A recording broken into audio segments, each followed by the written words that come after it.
Derrière ces épais nuages au petit jour se cache l'une des figures les plus mystiques du monde, le Christ Rédempteur. La statue de 38 mètres de hauteur attire chaque année près d'1 million de visiteurs qui se pressent à ses pieds. Avec une même obsession, poser avec le Christ les bras en croix.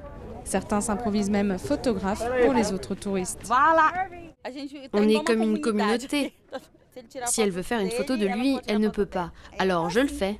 Si pour certains, poser devant la sculpture de pierre de 1200 tonnes est une attraction, pour d'autres, la visite est un moment unique de prière et de recueillement. Il y a une atmosphère particulière. On est près du ciel et à la fois on est au sommet d'une très belle montagne avec les arbres, la forêt. C'est merveilleux. Quand vous voyez le Christ, la première image que vous avez, c'est celle de Rio de Janeiro. Mais quand vous êtes ici, dans cet espace, on le voit d'un regard plus spirituel.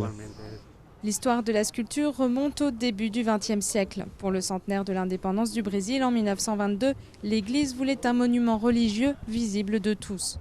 L'ingénieur brésilien Heitor da Silva Costa a travaillé avec le sculpteur français Paul Landowski, qui a réalisé la tête et les mains dans son atelier à Paris. L'inauguration aura finalement lieu 10 ans plus tard, le 12 octobre 1931, après de nombreuses discussions sur l'image que le Christ devait incarner. Le premier Cristo Redentor était un Christ avec la croix et une planète Terre. Mais ici, pour le peuple de Rio de Janeiro, très joueur et plaisantin, il représentait le Christ du football.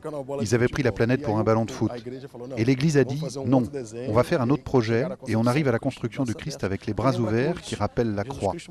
Jésus est mort sur la croix, mais il est ressuscité. L'image du Rédemptor, c'est l'image de la résurrection. Perché sur le mont Corcovado à 710 mètres d'altitude, le Christ Rédempteur, une des 7 merveilles du monde, s'apprête à célébrer ses 80 ans devant des milliers de fidèles attendus à bras ouverts.